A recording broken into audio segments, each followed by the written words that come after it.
Doctor Baba Saheb Ambedkar open university.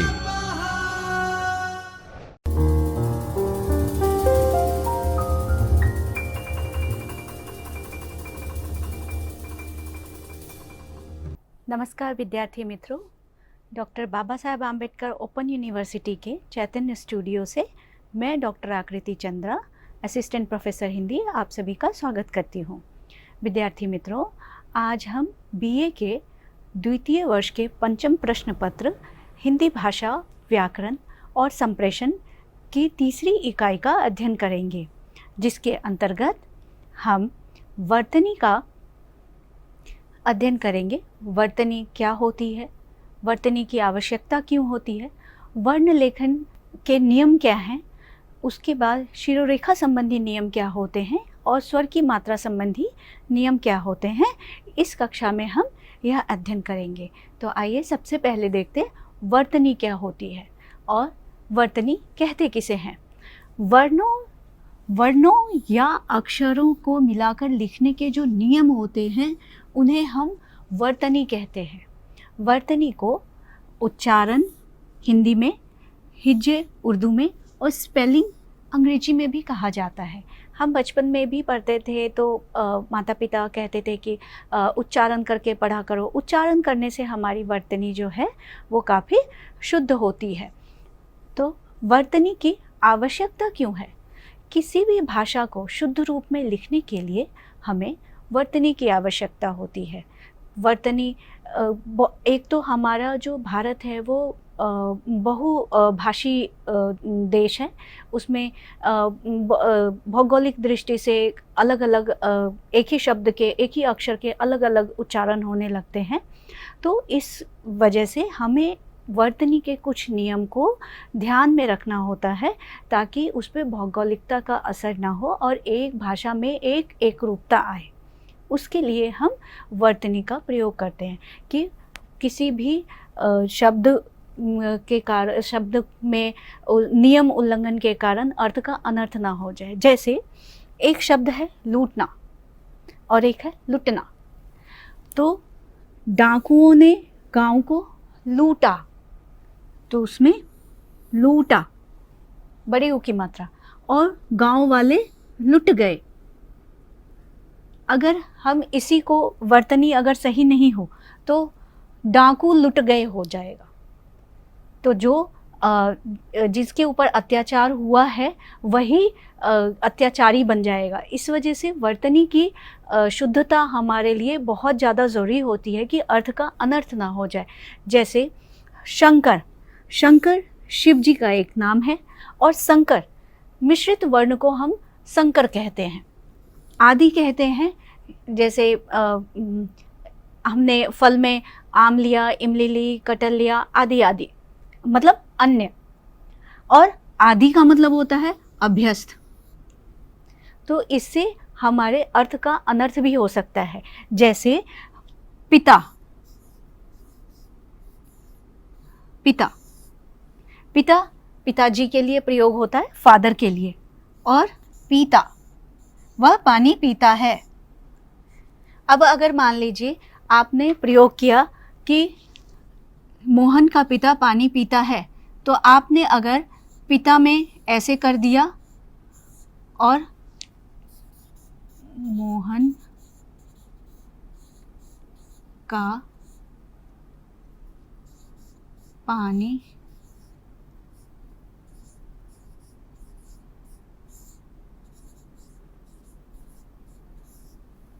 ये क्या हो जाएगा?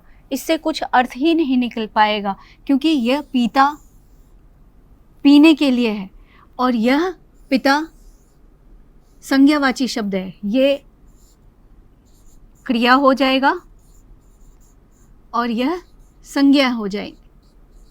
तो अर्थ का अनर्थ ना हो, इसलिए हमारे लिए वर्तनी की आवश्यकता पड़ती है। अब किसी भी देश में, किसी भी जगह पे वर्तनी कैसी होनी चाहिए, क्या होनी चाहिए? किसी के मन से तो वर्तनी नहीं बनेगी और कुछ लोग कहेंगे कि नहीं, हम तो ऐसा बोलते तो हम ऐसा लिखेंगे। इस तरीके की चीज़ें ना आए, भ्रम की स्थिति न पैदा हो, इसलिए भारत सरकार ने, ये आप जरूर इस संस्था का नाम याद रखेंगे, केंद्रीय हिंदी निदेशालय जो होते हैं भारत सरकार के अंतर्गत काम करते हैं, उन्होंने भाषा में एक भाषा का एक मानकीकृत रूप हो, उसके लिए एक पुस्तक निकाली थी जिसका नाम है हिंदी वर्तनी का मानकीकरण। वर्तनी में एक रूपता किस तरीके से आए, वर्तनी शुद्ध कैसे लिखी जाए, किसी विद्यार्थी में भ्रम की स्थिति ना पैदा हो, इसलिए यह किताब लिखी गई। आप लोग अगर चाहेंगे तो यह किताब ऑनलाइन उपलब्ध भी है, इसका PDF फॉर्म आपको उपलब्ध हो जाएगा। और अगर नहीं आप लोगों को मिल पा रहा है तो आप कमेंट बॉक्स में लिख दीजिएगा, तो मैं इसका PDF आपको उपलब्ध करा दूंगी। तो केंद्रीय हिंदी निदेशालय का नाम आप याद रखेंगे। केंद्रीय हिंदी निदेशालय ही है वह संस्था जो हिंदी की मानक भाषा कैसे लिखी जाए, उसका मानकीकृत रूप क्या हो, और वह उसकी वर्तनी कैसे शुद्ध लिखी जाए, उसके अंक कैसे लिखाई जाए, ये सारी चीज़ें यही निर्धारित करते हैं। और यह किताब जो है यह आपको हिंदी को शुद्ध लिखने में, किस तरीके से लिखा जाए, उसमें काफ़ी मदद करेगी। अब हम देखते हैं कि वर्णों को सही तरीके से लिखने के नियम क्या होते हैं। कभी अगर आप वर्णों को सही तरीके से नहीं लिखते हैं, बहुत बच्चों की जब आप परीक्षा देते हैं तो कॉपियाँ जब चेक की जाती हैं तो उसमें बहुत बच्चे जो हैं वो गलत लिखते हैं, बहुत ज़्यादा अशुद्ध लिखते हैं।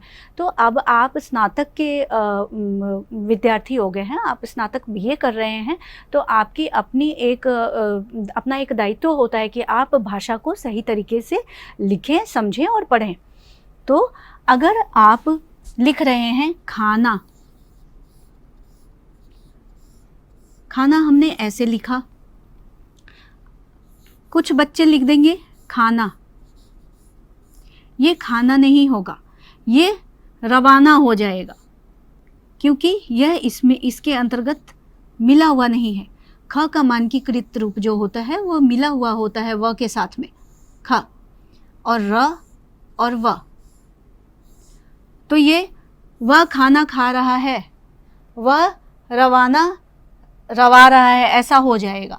तो इसलिए आप इन वर्णों को कैसे लिखा जाता है वह ध्यान से देखें। घ ऐसे लिखा जाएगा, ख, घ लिखा जाएगा। घ में शिरोरेख जो होती हैं वह टूटी हुई नहीं होती हैं। जैसे हमने लिखा घ, घ ऐसे लिखा जाएगा और ध ऐसे लिखा जाएगा। इसमें शिरोरेख जो ये जो रेखा है इसको शिरोरेख कहते हैं, या ऊपर लिखती है इसीलिए शिर रेख, तो शिरोरेखा इसको कहते हैं। तो यह टूटी हुई होगी ध में, यहाँ पे शिरोरेखा नहीं है, और मिक्स होगी, दोनों मिश्रित मिला हुआ होगा घ में। तो आप इस चीज़ का ध्यान रखेंगे। बहुत विद्यार्थी क्या करते हैं कि विद्या ऐसे लिखी जाती है, उसको लिख देते हैं विधा, ऐसे लिख देते हैं उसको, ठीक है। तो ये भी आपका गलत हो जाएगा, क्योंकि विद्या जो होती है, शिक्षा विद्या उसको कहते हैं, और विधा एक अलग ही चीज़ है। विधा कहते हैं, जैसे कहानी एक विधा है, नाटक एक विधा है। तो आप अगर दोनों में अंतर नहीं जानेंगे तो आप विद्या की जगह विधा लिख देंगे, विधा की जगह विद्या लिख देंगे, और ऐसा बहुत स्टूडेंट करते भी हैं। तो आप इस चीज़ का ध्यान रखेंगे। अब जैसे आपने भ लिखा, भ इस तरीके से भी लिखते हैं या फिर ऐसे भी लिखते हैं। इसमें भी शिरोरेख टूटी हुई होती है, यहाँ पे से शिरोरेख नहीं है, आधी शिरोरेख होती है। लेकिन कुछ बच्चे क्या करेंगे, मिला देंगे। तो अगर आपको लिखना है भारत तो उसका हो जाता है मारत हो जाता है, ऐसे मिला देंगे तो ये मारत लिखा हुआ हो गया। लेकिन अगर भारत लिखना है तो ऐसे लिखेंगे। आप इन सारी चीज़ों का ध्यान रखेंगे। बहुत आसान तरीका है। आप किसी भी भाषा को शुद्ध रूप से सीखने में बहुत ज़्यादा आपको परिश्रम करने की ज़रूरत नहीं है, बस थोड़ा ध्यान, थोड़ा एहतियात रखने की ज़रूरत है। अब जब आपने सीख लिया कि वर्ण कैसे लिखे जाते हैं, तो हम देखते हैं कि वर्णों के संयुक्त रूप कैसे लिखे जाते हैं। तो वर्णों के संयुक्त रूप में जैसे आपने लिखा विद्या, अब जैसे लिखा जाता है ऐसे लिखते हैं विद्या। अगर आपने किसी उसमें जैसे अब का जो मानक रूप है वह इस तरीके से है विद्या लिखने का, लेकिन विद्या को हम जब संयुक्त रूप में लिखते हैं तो ऐसे भी लिख सकते हैं विद्या। तो ये संयुक्त रूप में ऐसे लिखा जाएगा। आप विद्या को ऐसे नहीं लिख देंगे कि हमने विद लिख दिया या लिख दिया विद्या हो गया, ऐसे नहीं होगा। या फिर आपने विधा लिख दिया, इस तरीके से नहीं लिखना है। आपको द और य का जो संयुक्त रूप है वह ऐसे लिखा जाएगा, इसका ध्यान रखना है बस। आप बहुत मेहनत वाली काम नहीं है, बस थोड़ा ध्यान रखें कि द और य का जो संयुक्त रूप है उसे हम इस तरीके से लिखेंगे। अब देखते हैं दूसरा संयुक्त रूप। जैसे द और द का संयुक्त रूप जब हम देखते हैं तो उसमें क्या आता है,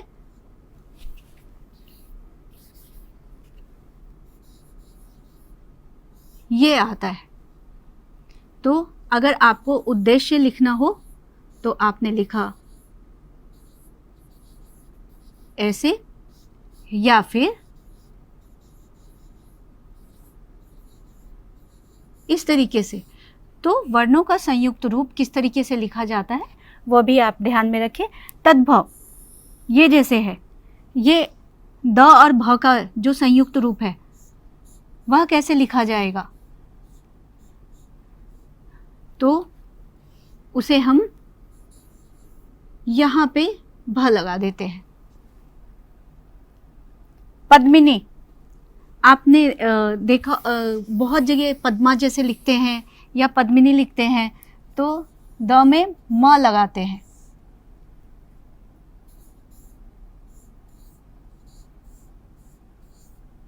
पद्मिनी या फिर पद्मिनी, इस तरीके से।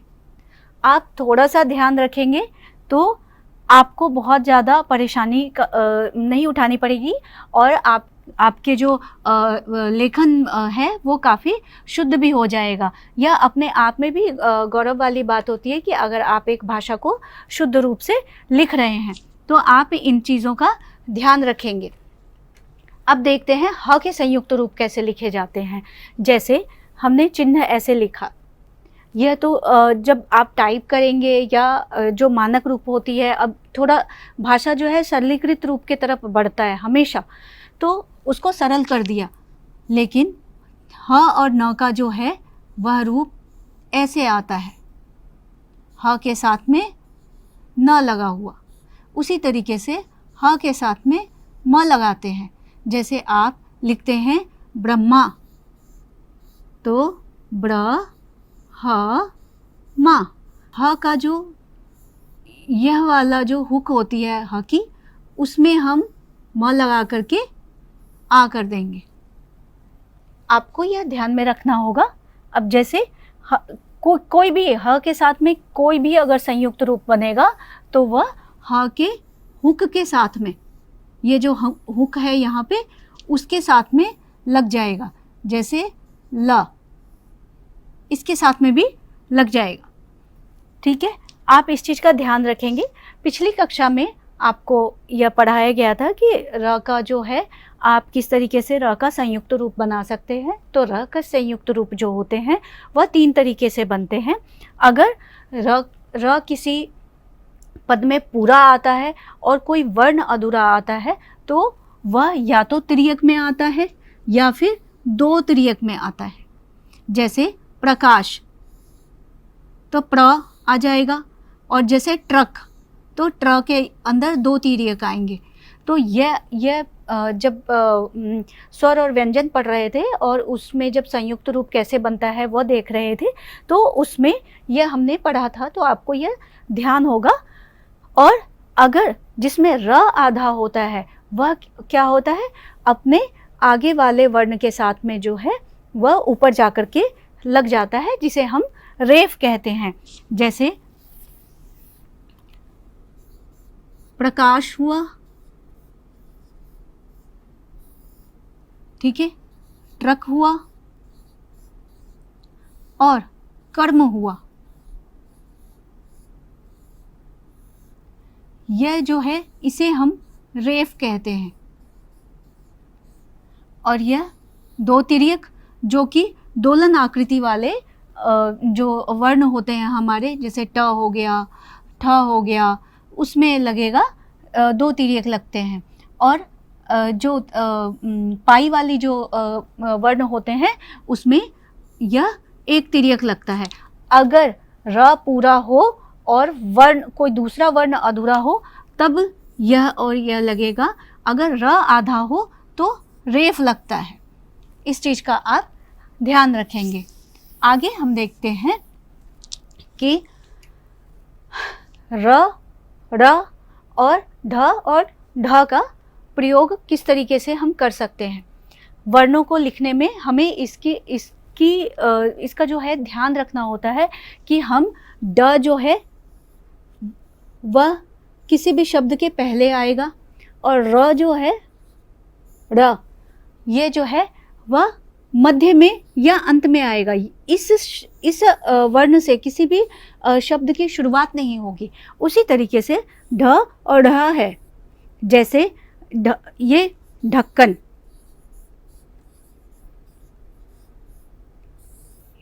ये ढ होगा। और गढ़, जिसमें र का थोड़ा सा उच्चारण करते हुए र का थोड़ा सा अंश आए, वह उसके अंतर्गत ये गोल नीचे लगा होगा, तो वो शब्द के पहले नहीं आएगा, वो शब्द के मध्य में या अंत में आएगा। तो आप इसका ध्यान रखेंगे। जैसे डमरू और सड़क, तो र जो है वो बीच में ही, मध्य में या अंत में आएगा। ये ड जो है वह पहले आएगा। तो इस तरीके से वर्ण को लिखते हुए, किसी भी शब्द को लिखते हुए इस चीज का आपको ध्यान रखना होगा कि कौन से शब्द से कौन से वर्ण से हम शब्द बना सकते हैं, कौन वर्ण जो है शब्द के मध्य में आएंगे और कौन वर्ण जो है वह शब्द के शुरुआत में आएंगे, और कौन रेफ में जाएगा और कौन तिर्यक रेखा के अंतर्गत वर्णों के नीचे लगेगा। अब आते हैं शिरोरेखा संबंधी नियम। शिरोरेखा कहते हैं, यह जो लाइन आपको यहाँ पे दिख रही है ना, किसी भी देवनागरी लिपि जो हमारी हिंदी की लिपि है उसकी सबसे बड़ी विशेषता जो है वह यही है कि उसके जो शब्द हैं उसके ऊपर शिरोरेख लगेगी। जैसे आप देखते होंगे कि गुजराती लिपि भी जो है वो देवनागरी का ही एक रूप है, लेकिन उसमें शिरोरेख नहीं लगता है। बहुत से वर्ण जो हैं गुजराती के देवनागरी से मिलते हैं, लेकिन दोनों में अंतर अगर आपको करना हो तो शिरोरेख देवनागरी में लगता है और गुजराती में नहीं लगता है। तो ये चीज़ आप ध्यान रखेंगे कि कभी भी जब आप लिखते हैं तो बिना शिरोरेखा के आप ना लिखें, नहीं तो वो अशुद्ध में आएगा आपके। अगर आप किसी भाषा को लिख रहे हैं तो आप उसे पूरी गंभीरता के साथ में लिखें। कुछ वर्ण ऐसे होते हैं देवनागरी लिपि में भी जिनमें शिरोरेखा टूट करके आती है। जैसे हमने पहले भी देखा था, भ में टूटती है, ध में टूटती है और थ में, श में और अ में भी। जहाँ पे भी आप देखेंगे इस तरीके की गोलाई वाली आती है। थ में भी थोड़ी सी गोलाई है, श में भी गोलाई है, ध में भी गोलाई है, भ में भी गोलाई के साथ में लिखते हैं। ठीक है, तो उसमें शिरोरेखा जो है वह टूटती है। चाहे उससे शब्द बन भी जाए तब भी शिरोरेखा तोड़ करके ही लिखी जाएगी। जैसे हम लिखते हैं शिक्षा, शिक्षा, तो यहाँ पे एक शिरोरेखा आएगी और यहाँ पे एक शिरोरेखा आएगी। ये टूटी हुई शिरोरेखा के साथ में, ये क्योंकि ये गोलाई के ऊपर जो है वो शिरोरेखा नहीं लगेगी। अब जैसे आप लिखते हैं अंबेडकर,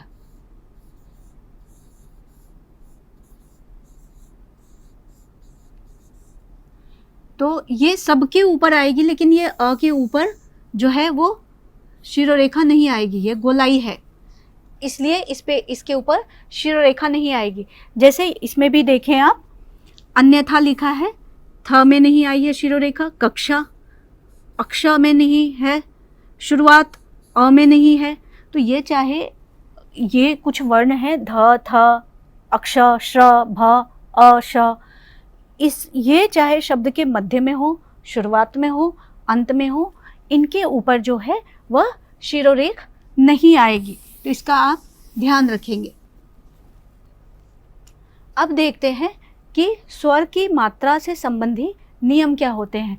अ की मात्रा से संबंधी क्या नियम है, ई और ई में कैसे हम अंतर कर सकते हैं, उ और ऊ में कैसे हम अंतर कर सकते हैं, या इनके कारण हमारे वर्तनी किस तरीके से प्रभावित हो जाती है और हम शुद्ध की जगह अशुद्ध लिख देते हैं। तो उसके बारे में हम देखते हैं। अब जैसे बहुत बार पंजाब के क्षेत्र में आप देखेंगे, पंजाब के क्षेत्र में क्या होता है कि वो लघु करते हैं किसी भी चीज़ का, तो आ की जगह अ का प्रयोग हो जाता है। जैसे आराम का आराम हो जाएगा, मैं आराम करने जा रही हूँ, ऐसा हो जाता है। बादाम का बादाम हो जाता है, वह मुझसे नाराज़ है क्या, नाराज़ नहीं होता, नाराज़ होता है। बारीक का बारीक कर देते हैं। तो क्षेत्रीयता के प्रभाव से क्या होता है कि हमारे उच्चारण में अंतर आता है, और उच्चारण में अंतर के कारण हमारी वर्तनी में भी अंतर आ जाता है, जो कि अशुद्ध हो जाती है। तो इसीलिए आप इस चीज़ का ध्यान रखेंगे कि शुद्ध शब्द क्या है, अशुद्ध क्या है, क्या हम गलत तो नहीं बोल रहे, या हम गलत उच्चारण तो नहीं कर रहे। तो इस चीज़ का आप अगर अभ्यास करेंगे, अगर किसी भी चीज़ को पढ़ते हुए आप थोड़ी ज़ोर से अगर बोलते हैं, तो आपकी जो वर्तनी है वो काफ़ी हद तक थोड़ी ठीक होगी। अगर आप उच्चारण को ध्यान में रख करके पढ़ रहे हैं तो आपकी वर्तनी ठीक होगी। अब जैसे देखते हैं ह्रस्व ई और दीर्घ ई संबंधी क्या क्या समस्याएं हैं। ह्रस्व ई की जो मात्रा होती है वह ह्रस्व यानी कि कम आवाज़ निकलती है, हल्की आवाज़ के साथ में जब हम बोलते हैं, और दीर्घ ई की जब मात्रा होती है उसमें समय कम लगता है, वो भारी आवाज़ के साथ में बोली जाती है। जैसे हम बोलते हैं गति बोला हमने, तो गति में जो ई की मात्रा है वह थोड़ी हो जाती है, हल्की हो जाती है और जल्दी बोली जाती है। लेकिन वहीं पर अगर हम ये बोलते हैं गति, अगर हम बोलते हैं गीता, ठीक है, तो गति त में कम ती बोलते हुए कम टाइम लगा, और गीता तो गी ज़्यादा टाइम लगता है। तो जिसमें समय ज़्यादा लगे उसमें दीर्घ ई की मात्रा लगेगी, और जिसमें समय कम लगे उसमें ह्रस्व ई की मात्रा लगेगी। बहुत ज़्यादा आपको परेशान होने की ज़रूरत नहीं है, आप बस अपना उच्चारण देखें, उस उच्चारण को आप अच्छे से बोलें, आपको खुद ही समझ में आ जाएगा कि आप वर्तनी में कहाँ गलत कर रहे हैं, कहाँ सही कर रहे हैं।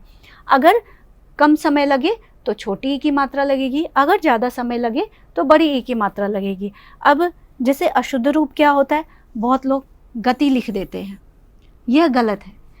ह्रस्व ई आप खुद ही बोल करके देखें, हम गति तो नहीं बोल रहे, गति बोल रहे हैं, तो ती जल्दी हो गया, झटके में हो जाता है, तो उसके लिए हम ह्रस्व ई की मात्रा लेंगे। यह इस शब्द में बहुत लोग गलत करते हैं, समिति होता है, समिति नहीं होता। तो इसका शुद्ध रूप ऐसे होगा। फिर आप खुद देखें, आप अपने दोस्तों से बोलते होंगे मैं फिर मिलूँगा, ठीक है, फिर तो जल्दी बोल देते हैं, मैं फिर मिलता हूँ, फिर फ़ोन करता हूँ, या इस तरीके से फिर बोल देते हैं। फिर यह हुआ, फिर नहीं बोलते हैं, ठीक है। उसी तरीके से हमने आगे भी देखा था, पिता और पीता, जाति और जाति, गिर और गिर, ठीक है। तो आप इस चीज़ का ध्यान रखेंगे, जिसमें कम समय लगे वो ह्रस्व ई की मात्रा होगी, और जिसमें अधिक समय लगे वह दीर्घ ई की मात्रा होगी। अगर दीर्घ ई की मात्रा स्त्रीलिंग रूप में होगी, उसका अगर हम बहुवचन बनाएंगे तो उसकी जो मात्रा होगी वो ह्रस्व ई में परिवर्तित हो जाएगी। इसका आप ध्यान रखेंगे। यहाँ पे बहुत लोग गलत कर जाते हैं कि अगर नारियाँ लिखना होता है तो वो इस तरीके से लिख देते हैं, नारियाँ नहीं, क्योंकि बहुवचन बनाना है तो यहाँ लगा दिया तो नहीं, अगर आप यहाँ लगा रहे हैं बहुवचन है और बड़ी ई की मात्रा है तो वो छोटी ई की मात्रा में कन्वर्ट हो जाएगी। ठीक है, आप इसका ध्यान रखेंगे। उसी तरीके से डाली का डालियाँ, सदी का सदियाँ, देखिए हरस्व में परिवर्तित हो गया। बीमारी है तो बीमारियाँ, हरस्व ई में परिवर्तित हो जाएगा। सिर्फ वही शब्द होंगे जो बड़ी ई की मात्रा से स्त्रीलिंग हो, इसका आप ध्यान रखेंगे, किसी में भी नहीं लगा देना है।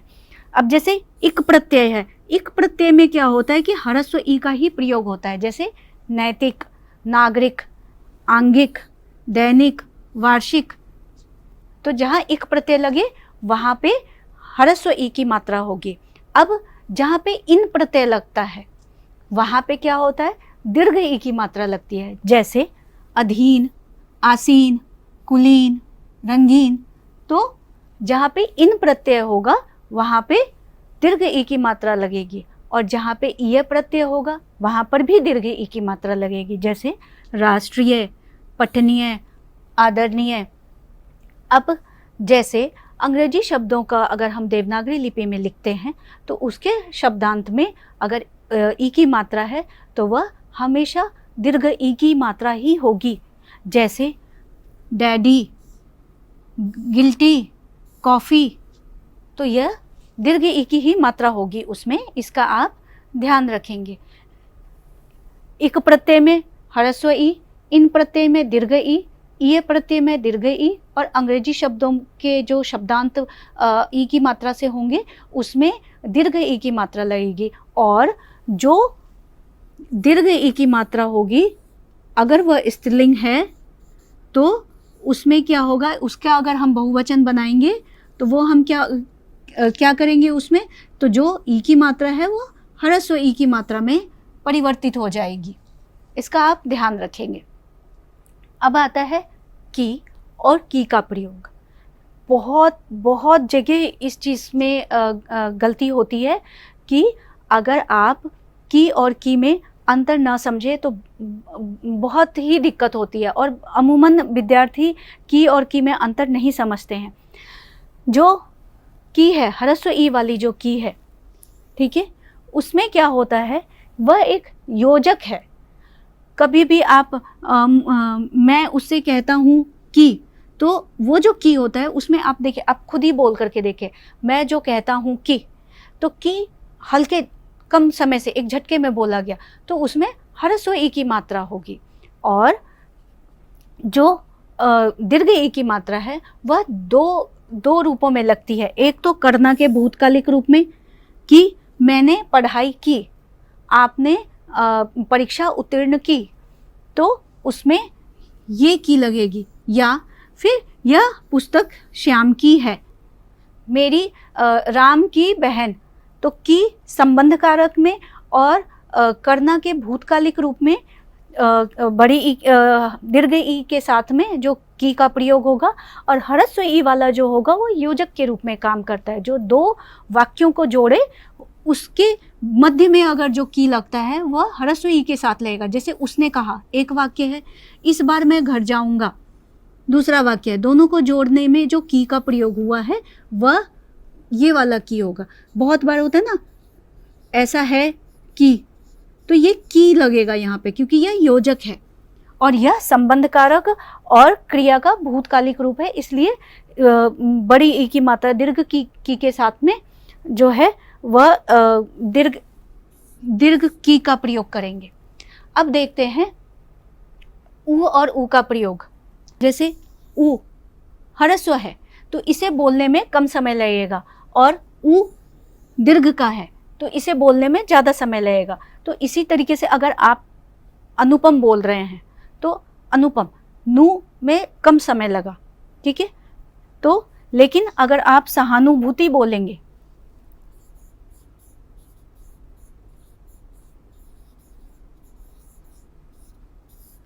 सहानुभूति, तो इसमें नू कम लगा लेकिन भू ज़्यादा लंबा है, ठीक है। तो आप जैसे ही जहाँ पे ही उच्चारण में आपको ज़्यादा लंबा लगे वहाँ पे आपको बड़ी ऊ की मात्रा लगानी है, और जहाँ पे कम समय लगे वहाँ पे छोटी ऊ की मात्रा लगानी। जैसे दयालु, तो दयालु नहीं बोलते हैं, हम दयालु बोलते हैं। साधु, साधु, तो साधु बोलते हैं। गुरु, गुरु, ठीक है। और रूप, ठीक है, रूप में ज़्यादा समय लगता है तो इसमें बड़ी ऊ की मात्रा लगेगी। यह कुछ बड़ी ऊ की मात्रा को भी छोटी ऊ में जब उससे भ्रमित होते हैं हम, उसके लिए है अनुकूल। ऐसे नहीं लिखा जाता है। अनुकूल में अनु छोटा होगा और कूल बड़ा होगा। बहुमूल्य, बहुमूल्य में आप खुद उच्चारण करके देखिए, बहुमूल्य। मुंह म के ऊपर जो है ऊ की मात्रा जो उसमें थोड़ा समय लग रहा है बोलने में, तो बहुमूल्य हो गया वो। जरूरत, जरूरत नहीं, ज़रूरत, रू के ऊपर जो है वो ज़्यादा जोर पड़ रहा है। पूजा, पूजा नहीं होता, पूजा होता है। और ऊंचाई, इसमें दो अंतर है। ये ऊंचाई हो गया, इसमें अनुस्वार है। आपको जब अनुनासिक और अनुस्वार पढ़ाया था तो अंतर बताया था। तो इसमें ऊंचाई, एक तो बड़ी ऊ की मात्रा लगेगी और दूसरा चंद्र बिंदु लगेगा। इसमें बिंदी नहीं लगेगी, चंद्र बिंदी लगेगी। तो इसका भी आप ध्यान रखेंगे। तीसरा आता है री का प्रयोग। ये बहुत ज़्यादा यहाँ पे भी, जैसे आप गुजरात में भी हैं, री को रू बोलने की प्रथा है। जैसे संस्कृति को संस्कृति बोलते हैं, तो ये भौगोलिकता का ही प्रभाव है, लेकिन लिखते हम क्री हैं और बोलते क्रू हैं, ठीक है। तो ये भौगोलिकता का ही प्रभाव है। जैसे कृपाल, पंजाब में अगर आप पंजाबी भाषी लोगों को अगर सुनेंगे तो वो कृपाल नहीं बोलते, कृपाल बोलते हैं। अब देखते हैं ए और ए का प्रयोग किस तरीके से किया जाता है। ए जो है, ए और ए दोनों में काफ़ी मतलब कि भिन्नता लगेगी उसके उच्चारण में। जैसे हम बोलते हैं हे राम और राम है, तो दोनों में काफ़ी अंतर है। तो इसका भी आप ध्यान रखेंगे। और ए और य संबंधी जो अशुद्धि होती है, इसमें बहुत लोगों को कन्फ्यूज़न हो रहता है कि रुपये ऐसे लिखे या ऐसे लिखे। लिखे तो ऐसे भी जाते हैं, आप ऐसे भी लिख सकते हैं, लेकिन शुद्ध रूप उसका ये वाला होता है। स्वर की मात्राएं लगी हुई जो होती हैं वह उसका शुद्ध रूप होता है। जैसे हम रुपये को अगर रुपये लिखें तो यह इसका शुद्ध रूप हुआ। अगर रुपये भी लिख रहे हैं तो ये अशुद्ध नहीं होगा। अब देखते हैं ओ और ओ संबंधी समस्याएं। ये भी स्थानीयता के प्रयोग के कारण, स्थानीयता के प्रभाव के कारण जो है, इसमें भी अंतर आता है। जैसे लोग त्योहार बोल देते हैं जबकि होता त्योहार है। कौवा बोलते हैं, कौवा बोल देते हैं उसको। और की जगह और लगा देते हैं और की जगह और लगा देते हैं। शौक, ये शब्द देखिए, शौक और शौक। शौक जो होता है वह किसी भी चीज़ को पसंद करने की चीज़ या हैबिट या आदत के तरीके से इसका प्रयोग करते हैं। और शौक तो बिल्कुल ही जब हम दुखी मन में होते हैं तब शौक का प्रयोग करते हैं। तो इससे अर्थ का अनर्थ कितना हो सकता है। तो आप इन चीज़ों का ध्यान रखें। और इस कक्षा से संबंधित अगर कोई भी परेशानी हो, आप कमेंट बॉक्स में लिख दें। मैं हर संभव कोशिश करूँगी कि उस समस्या का निवारण करूं और आपको और अच्छे तरीके से, बेहतर तरीके से समझा सकूं। आज की कक्षा के लिए इतना ही। आगे के इसके दूसरे भाग के लिए, आज जैसे हमने स्वर व्यंजन के स्वर के बारे में पढ़ा कि स्वर संबंधी वर्तनी की क्या कठिनाइयाँ होती हैं, उसी तरीके से व्यंजन के बारे में भी हम पढ़ेंगे कि व्यंजन संबंधी वर्तनी में क्या परेशानियाँ होती हैं। तो आप लोग इसे अच्छे से पढ़ें और गंभीरता से लें, क्योंकि अगर आप एक भाषा अच्छी तरीके से उसे लिख रहे हैं, उसे समझ रहे हैं, उसे पढ़ रहे हैं, तो आपको बहुत ही अच्छे तरीके से वह भाषा की जानकारी हो जाती है। तो आज के लिए इतना ही। नमस्कार।